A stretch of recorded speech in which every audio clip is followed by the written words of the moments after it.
we're going to need the blue wool. We'll probably turn the string into wool. Oh, man, awesome. I have carts over here. I was thinking about putting a piece of glowstone in the cockpit, although I don't know if I will. And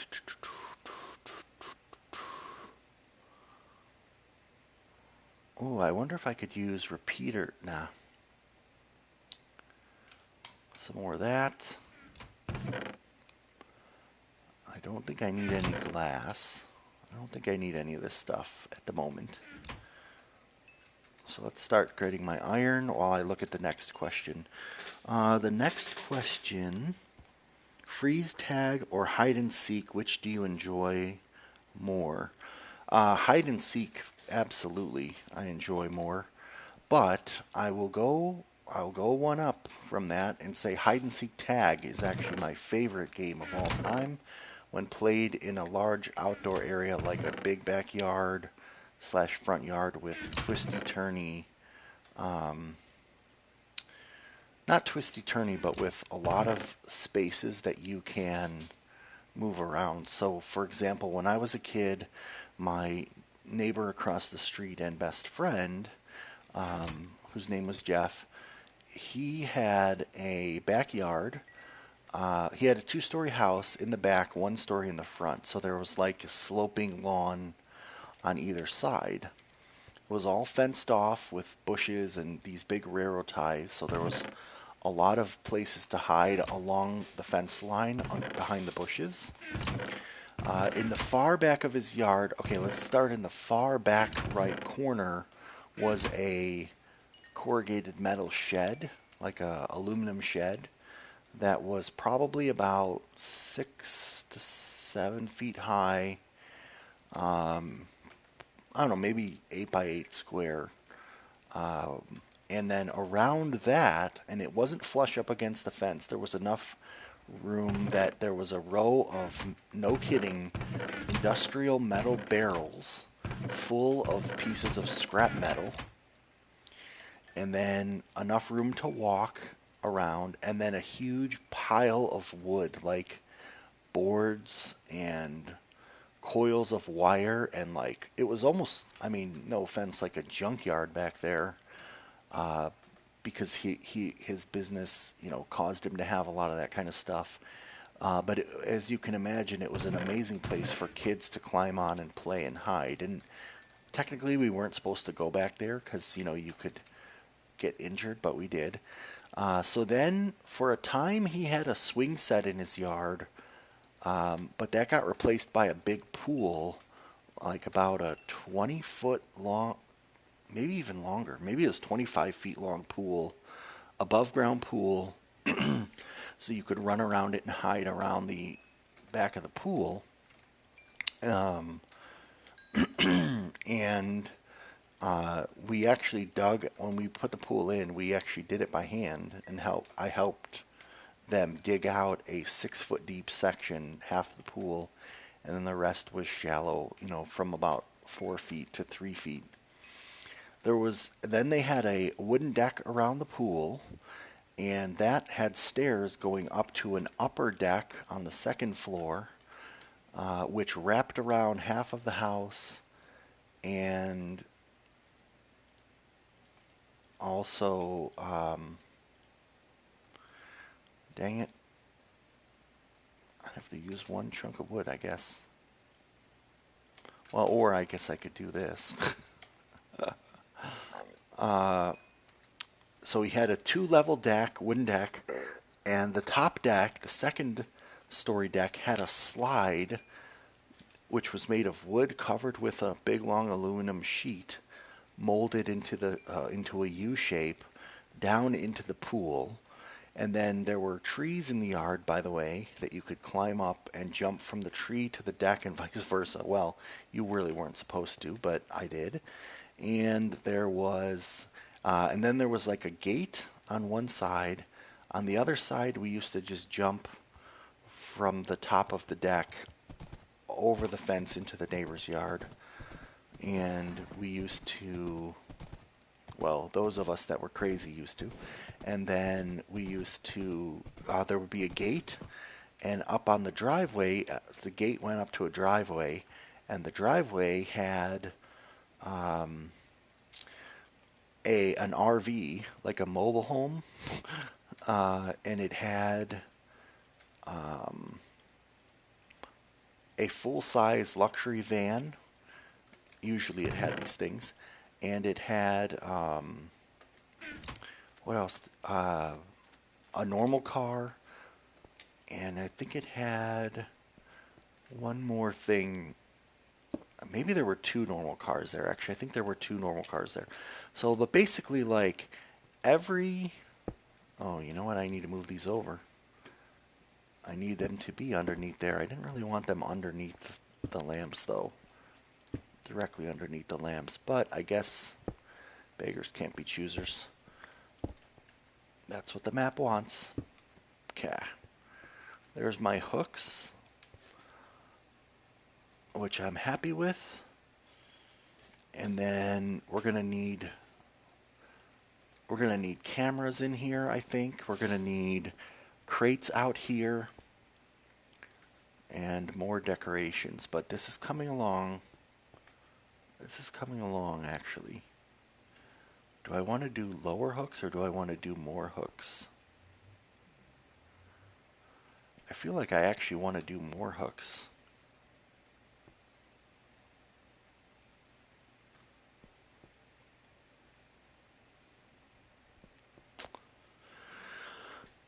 Partially because I have them, and partially because I feel like there should be more hooks. So, 1, 2, 3, 1, 2, 2,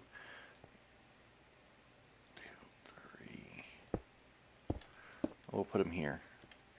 So they're not going to be directly under the whatchamacallits. 1, 2, 3, hook. 1, 2, 3, hook. Actually, no, there can't be a hook here. This is the first place you can put a hook. So, are we going to put them every other block? Or we're going to put two in between? 1, 2, hook, 1, 2, hook, 1, 2, hook. Like that? I think that actually may be what I do. Because I don't want to block the ramp either. 1, 2, hook. So, yeah, so Jeff used to have the most amazing yard to play hide and seek tag in.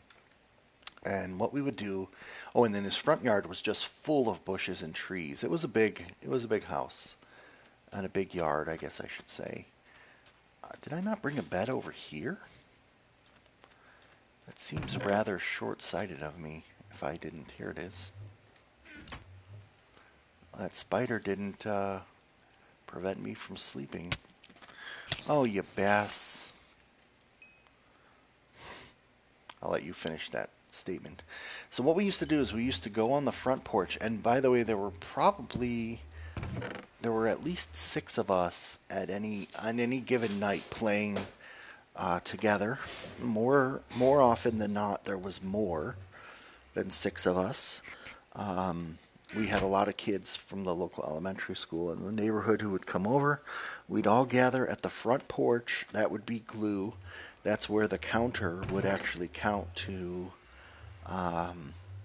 usually about 60, I think. And the rules were that you had to stay in his yard, except you could just go over that one fence into the neighbor's yard and run around.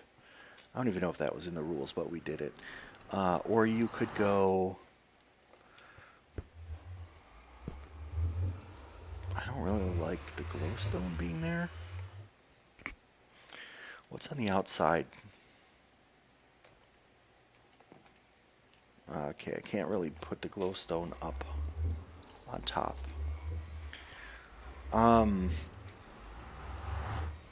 You had to basically stay in his yard. You could go briefly through the adjoining neighbors' yards, and you could not go across the street, though. That was a boundary. And basically, the counter would count, and everyone else would go and hide in different places. And then they would yell, "Here I come." And the finder would come and try to find you where you were hidden. but it was actually not just hide and seek, it was hide and seek tag. So they actually had to tag you. If they tagged you, you would be the counter the next time. No one wanted to be the counter. Everyone wanted to be the hider, for the most part. So there, as a hider, there were two options. Well, there were a couple options. You could hide in a place, and you could wait for the tagger or the finder to come and find you, and you would be in a position where you couldn't get out, and you would just be stuck. Another option, and I'm going to need to go and get some non-acacia wood, by the way.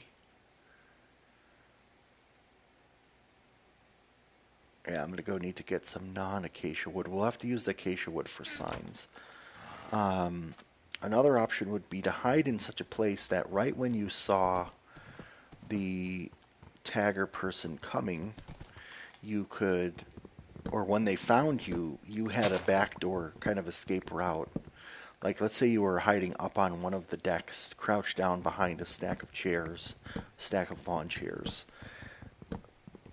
Once the tagger saw you, you could run around the other side of the chairs, run down the other. Oh, and yeah, there was a ramp from the deck to the gate, over by the gate, as well as stairs to the other area. So you had, two ways of escape, and then the tagger could chase you, and if they caught you before you got back to glue, you would be it next round. Otherwise, you'd get to safety, and so that's where the tag part came in. Two other sort of hybrid options. So there's either the hiding till you get caught, or the hiding and running option that I've described. This is so funny. I'm describing hide and seek tag.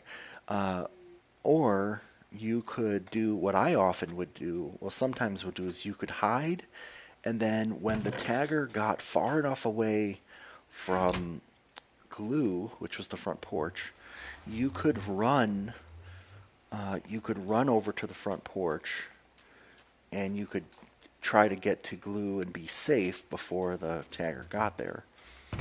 And if all of the players, all of the hiders got to glue before the... Where are my rails? Oh, here they are. If all of the players could get to glue, then the person who was seeking, the seeker, I guess you'd call that person, would have to be seeker again. And so you could hide, like, let's say you hid behind a car, and the first thing that the seeker chose to do was go off towards the bushes in the front yard.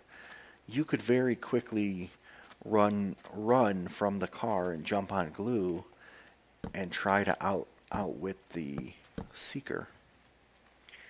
And of course, we had all sorts of fun doing that. Oh, this may be an interesting puzzle. How to get the rails to behave in vanilla. Maybe I have to do... I can't put a rail on a chest, can I? No, can I put a rail on a crafting? Oh yeah, that's fantastico. Okay, good. We're going to make some crafting benches. Let's make like 3 of them. And we're going to make some chests. Oh, you know what else we're going to do? We're going to make some trap chest. Oh, that's a note block. How do I make a trap chest?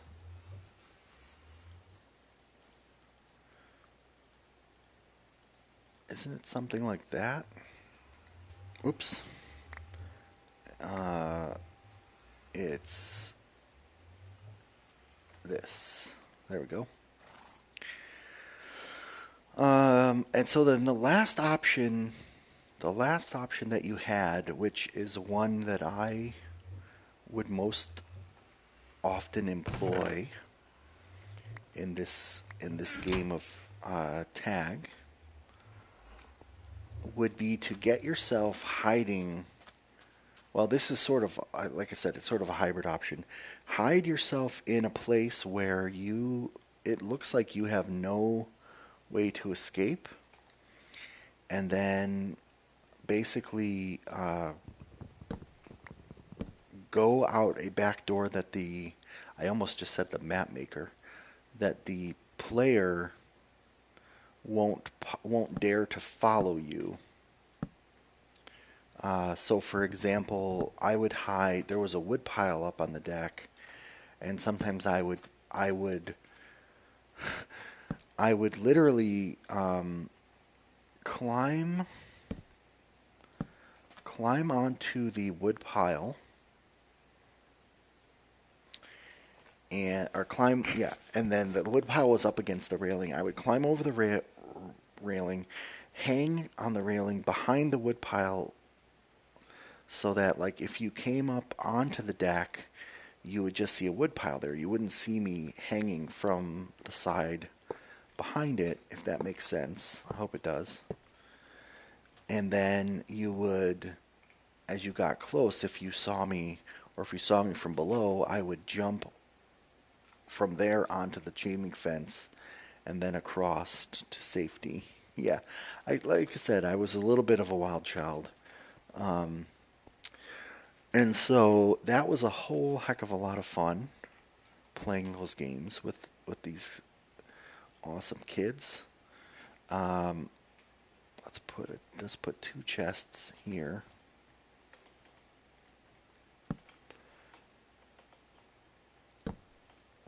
Oh, that looks good.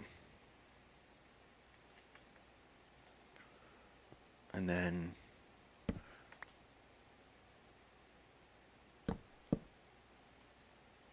I want to fill this with quote unquote cargo.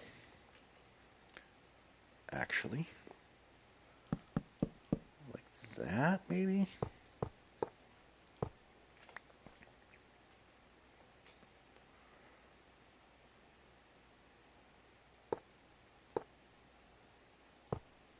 No, I don't want you to connect. I don't want you to connect. Don't connect, don't connect, don't connect. Ah, you connected.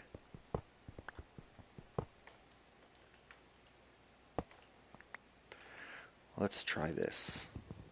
Yeah, so hide and seek tag, I guess the long and the short of that whole story is that hide and seek tag was absolutely my favorite of all time.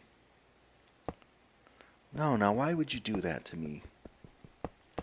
Connectosaurus Rex. Seriously? Okay, I got an idea.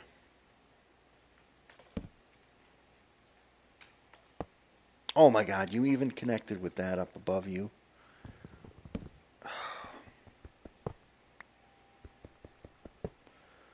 Okay, let's try this then. Let's put this here. There, that's not bad.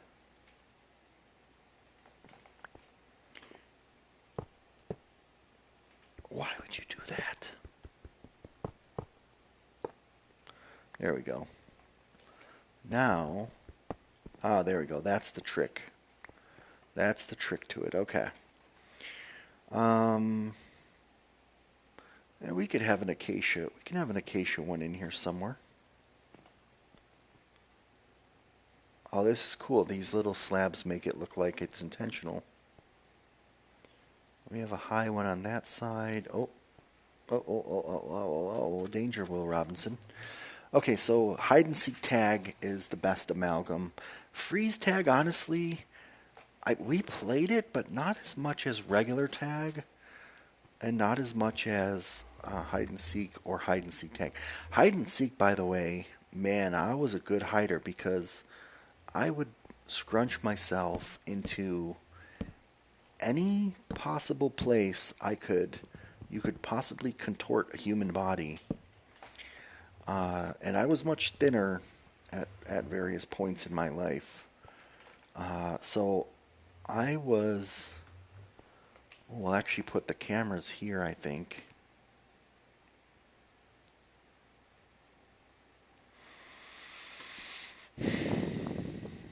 I don't like this look. I guess it's okay. I should just use different color wood, though. I should go get some spruce wood. Oh, and some birch wood. Yeah, let me go get some birch wood. There's birch wood right over here. I'd love to use spruce wood, but I don't feel like going all the way back to the place, the underspawn at this point. Oh man, there's so many awesome things I could say about hide and seek. I'll tell you one more hide and seek story. So when I was a kid, we used to go over to my aunt and uncle's house, and I had two cousins, and we used to play mostly indoors. You can't really play hide and seek outdoors at night. So we used to play a lot of hide and seek indoors, and they had, I want to say it might have been like a 6-bedroom house, between the ground and the second floor. It might have been four. Might have been four. I'm not. Wait, 1, 2, 3, 4, 5. It was 5 plus a den. Anyway, it was a big house, and we used to play in there a lot. And because we played in the day, like one thing that there was a computer room, which had 2 desks on either wall and a bunch of other stuff in the room. So it created sort of a multi-surface playing area. And we were pretty young at this point, so we could still fit into pretty small places, actually.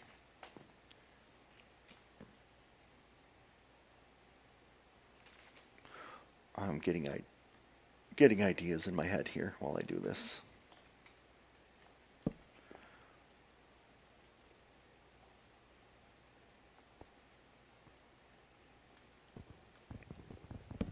That doesn't even need to be under there. That can be right here.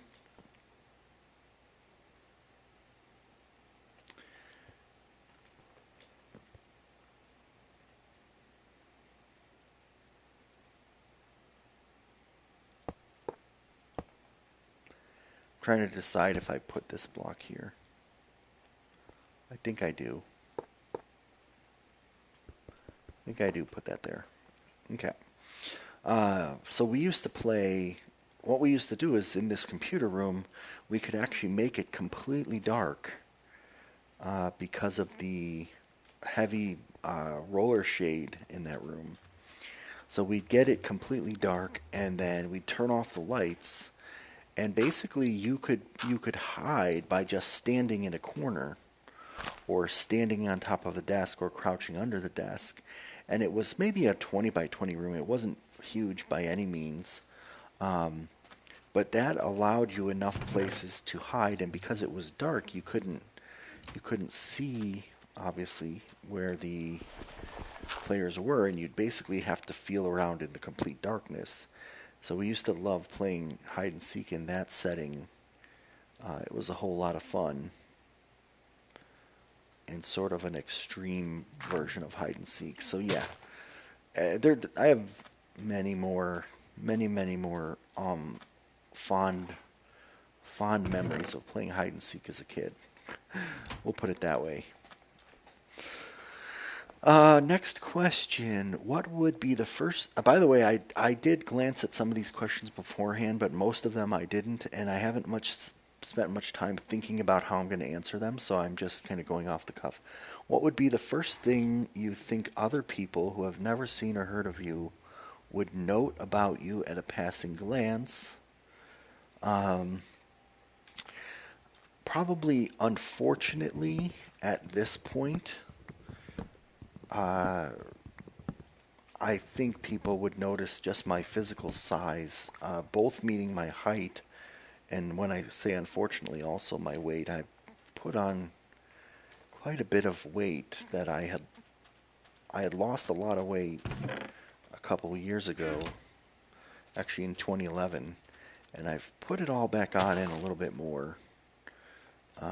Mostly because my job is very sedentary, long hours, and then when I'm not working, I'm playing games, usually on the computer at this point.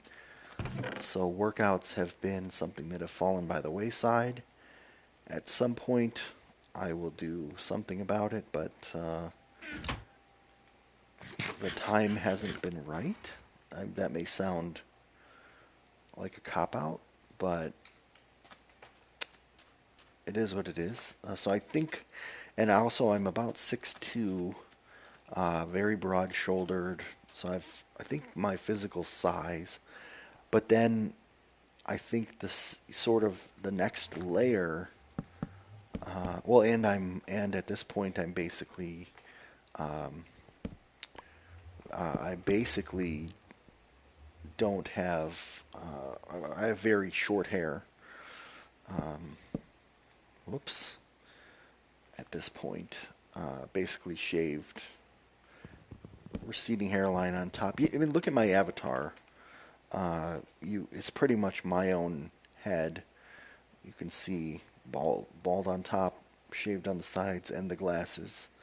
A lot of people don't necessarily notice in real life that I have a mustache because it's very light colored, and it's also often I keep it pretty short, so people don't always see it, and they're like, "Oh, I didn't realize you had a mustache." Like, yeah, I've had one all my life. So there's that, and then I would say that people, especially little kids, tend to very easily identify with me and are very, like, I think I have a very approachable face, like generally smiling, happy, and I think you would notice that sort of fun air about me pretty quickly as well.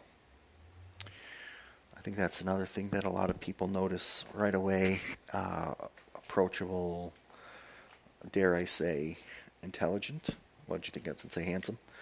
Not that greedy. So I think that's. I don't know, but I think at first glance that's what a lot of people would think, or some people would think anyway. I need more chests in here. I'm pretty sure. Pretty sure I need more chests.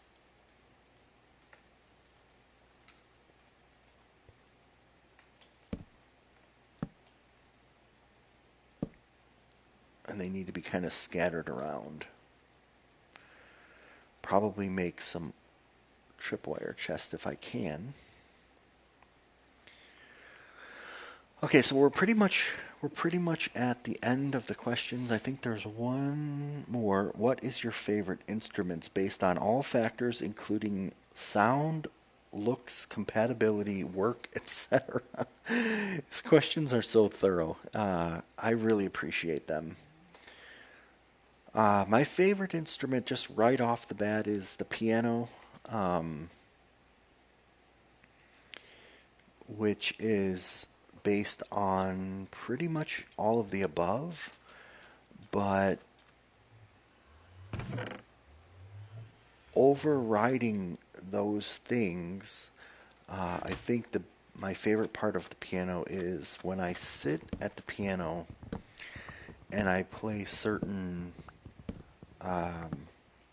There are certain songs that just remind me of when I was young, and my mom used to play some piano, and she passed away when I was 18 of horrible cancer. And pretty much my strongest or most often thought of memory of my mom is sitting side by side with her on our piano bench and playing Heart and Soul together, which is like bum bum bum ba da da da da da da da da da da da da da da da da da. And she would play the high part and I'd play the low part, or vice versa. And so sometimes when I want to think of her, I will just sit at the piano and play that song, and it will make me cry in a good way. in a good way. And so the piano has that very strong memory. But also, and I think I've mentioned this, my son Matt now plays piano, and he is far better than I ever got in my piano lessons. And I mean, he's quite amazing, actually, in my opinion. I'm a little bit biased because I am his dad, but I'm really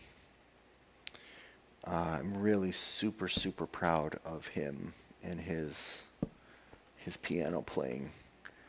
And he never met my mom, which makes me sad on its own, but I feel like, when he plays the piano, she can hear it, and it's just very special to me in multiple ways. So, very good question. I like other instruments. I've tried playing some other instruments, guitar being one. And generally, I find that I'm generally kind of musically inclined. When I get a particular feel for where the notes are, I can very quickly, I can pretty quickly, that was weird. Why does it want to do that?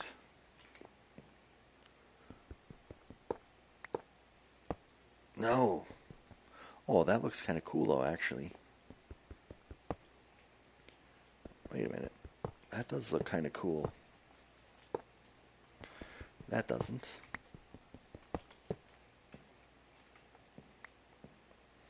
Actually, let's go this way. That actually fixes multiple problems. And it looks pretty cool. I've never seen a rail track do that before.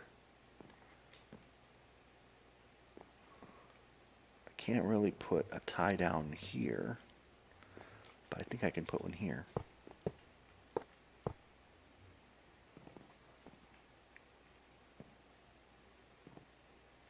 And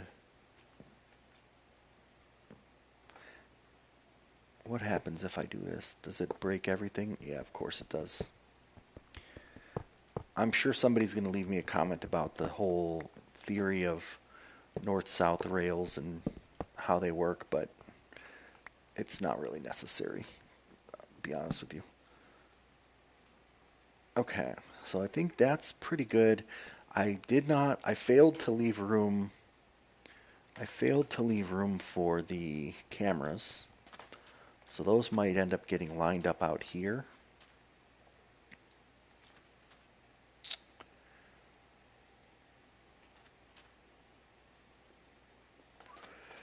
And we need something over here.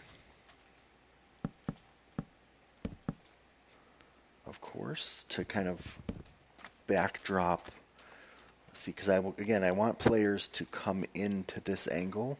So by putting a backdrop here, like the slope may prevent them from going this way. This will prevent them from going this way. And this maybe gets in their way, but that's fine. Let's see. I need another color block. Actually,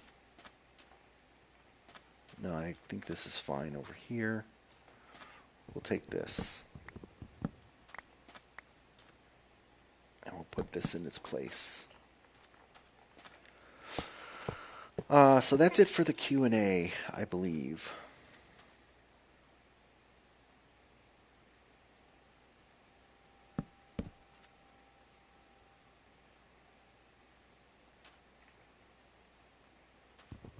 We'll do it like this. We'll do it like this, y'all. Do it like that, y'all. We'll grab some sand from over here.